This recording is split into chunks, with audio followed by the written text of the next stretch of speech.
আমি বলবো না আমাদেরটা সেরা, আমরা 9টা মহিষ আনছি।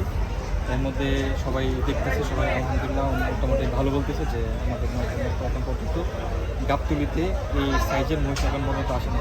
তবে মোটামুটি মহিষ আসছে, এখন পর্যন্ত মহিষের তেমন কাস্টমার ঢুকে নেই। ইনশাল্লাহ আমরা আশা করছি মঙ্গলবার থেকে পুরো দমে বেচা কেনা হবে। আপনারা কি প্রতি বছরে কি মহিষ নিয়ে কাজ করে থাকেন নাকি না গরু? না, গরু কাজ করে থাকি, কিন্তু বাংলাদেশের মধ্যে আমরা সবচেয়ে বেশি মহিষের কাজ করে থাকি। তো আপনারা তো যেহেতু মহিষ নিয়ে কাজ করেন, মহিষের ঈদের সময় মহিষের কাস্টমার কেমন দেখতে পান? গত কয়েক বছর যাবৎ ভালো কাস্টমারের সাড়া পাচ্ছি। মহিষ নিয়ে এখন মানুষের একটা ফ্যাশনেশন হয়ে গেছে, এটাতে মানুষ অ্যাট্রাক্টিভ হচ্ছে, মানুষ আসক্ত হচ্ছে। এখন মোটামুটি সবাই ডাক্তারের পরামর্শ দেয় মহিষের মাংস ভালো, চর্বি এবং চর্বি খুব কম হয়। সেক্ষেত্রে মানুষ এখন অনেকেই মহিষের দিকে ফোকাস করছে। গত বছর কেমন চাহিদা ছিল মহিষের, আর এবছর কেমনটা ধারণা করছে? গত বছর আলহামদুলিল্লাহ ভালো ছিল, কিন্তু এই বছর এখন পর্যন্ত মহিষের কাস্টমার বা গরুর কাস্টমার কোনো কাস্টমার এখন পর্যন্ত গাবতলী আসে নাই, যেহেতু ওয়েদার খারাপ ছিল। আশা করছি মঙ্গলবার থেকে কাস্টমার আসলে আমরা বুঝতে পারি। এই যে বড় বড় মহিষগুলি, এগুলির দাম কেমন হতে পারে? আপনারা যেহেতু বড় বড় মহিষগুলি বাজারের সেরা মহিষগুলি আপনাদের, এবং এই মহিষের দাম কত দিয়েছেন, কত থেকে কত হলে নিতে পারবে? আমি হচ্ছে আমার পাশে আরও মহিষ আছে, কিন্তু ওদের কথা তো আর আমি জানি না। আমি আমার 9টা মহিষের প্রাইস সম্পর্কে বলতে পারবো। আমার এখানে 7,50,000 থেকে 10,00,000 পর্যন্ত, 10,50,000 পর্যন্ত মহিষ আছে এখন পর্যন্ত। একটু কি বলবেন এর একটা সাইজের মহিষ বানাতে আমার কত বছর লালন পালন করতে হয়? আমার এটা আছে যেমন 1150 কেজি। এটা আমি 2 বছর ড্রপ দিয়েছি। 2 বছর ড্রপ করে আমি এখন পর্যন্ত 1150 কেজি পর্যন্ত পাইছি। তার মানে বড় মহিষ তৈরি করতে কি 2 থেকে 3 বছর সময় লাগে কি? আমি তো ফ্রেম নিয়ে আসছি, ফ্রেম নিয়ে আসা তারপর 2 বছর ড্রপ। আচ্ছা আচ্ছা। তো এই বছর আপনাদের কেমন, আপনাদের আশা করছেন কেমন? আশা গত বছর যেহেতু ভালো ছিল, এই বছরও আশাবাদী যে ভালো হবে।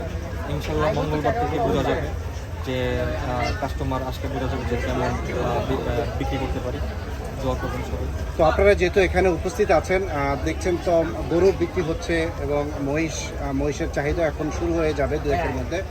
তো সব মিলিয়ে গত বছরের তুলনায় এবার গরু মহিষের দাম কেমন, মানে কি কাছাকাছি নাকি না দাম বেশি কম হতে পারে? হবে না, আমি আইডিয়া দিতে পারি যে গত বছরের চেয়ে এই বছর একটু বেশি যাবে। আপনারা হয়তো অনেকে অবগত আছেন যে গোখাদ্যের দাম কিন্তু গত বছর যা ছিল এই বছর কমে নেই, একটু বাড়ছে, বেশি বাড়ে নেই, তবে একটু বাড়ছে। সেই ক্ষেত্রে হয়তো গত বছর যে গরুটা আপনি বা মহিষটা যে গরুটা মানে সিম্পল 1,00,000 টাকা কিনছেন, এই বছর হয়তো 1,10,000 টাকার মতো লাগতে পারে। মানে এরকম বাড়তি থাকতে পারে, বেশি আমরি না, একটু বেশি থাকতে পারে। একটু শেষ একটি প্রশ্ন যেটা বলছে যে বড় মহিষের চাহিদা বেশি নাকি না আমাদের দেশি যে মহিষগুলি থাকে সেগুলির চাহিদা বেশি? আমাদের দেশের যে মহিষগুলো হয় সেগুলার চাহিদা খুব কম। এগুলো হচ্ছে কাটিং এবং কুরবানির জন্য ম্যাক্সিমাম মহিষ সেল হয়ে যাচ্ছে ইন্ডিয়ান মহিষের গ্রোথ ভালো হয়, ওয়েট ভালো হয়। সেক্ষেত্রে পছন্দ তালিকায় ইন্ডিয়ান মহিষগুলো খুব ভালো। দেশি মহিষের কাটিং বলতে একটা শব্দ ব্যবহার করেছেন, সেটা সাধারণ মানুষের ব্যবহার। কাটিং বলতে কি? বলতে এটা হচ্ছে কষাইয়ের জন্য। এগুলা যেগুলো বাংলাদেশের মহিষ প্রয়োজন হয় সেগুলা দেখতে ওই রকম বেশি সুন্দর হয় না।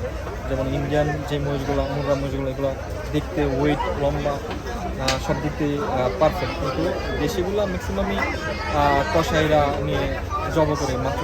যেহেতু মহিষ নিয়ে আপনারা ব্যবসা করেন, সেহেতু তো হয়তো বা আমাদের দেশি মহিষের গোস্ত খাওয়া হয়েছে এবং এই যে ইন্ডিয়ান বড় বড় মহিষ এগুলি গোস্ত খাওয়া হয়েছে। দুইটার থেকে যদি বলি, যেটা আপনারা ব্যবসা করছেন, খেয়েছেন, দুইটার স্বাদ আসলে কী রকম একটু দেখেছেন? মানে পাশাপাশি তো ওইটা কম্পেয়ার করা যায় না, তবে ভালো। গরুর চাইতে এখন ডাক্তারও পরামর্শ দেয় যে এখন গরুর মাংস থেকে মহিষের মাংস খাবার জন্য, কারণ মহিষের মাংসতে ফ্যাট নাই, কোলেস্ট্রল ফ্রি, সেজন্য ডাক্তারও পরামর্শ দেয়। ভাইয়ের নামটা? আমার নাম হচ্ছে জাহিদ। জাহিদ ভাই না? ঠিক আছে, ধন্যবাদ ভাই। ধন্যবাদ।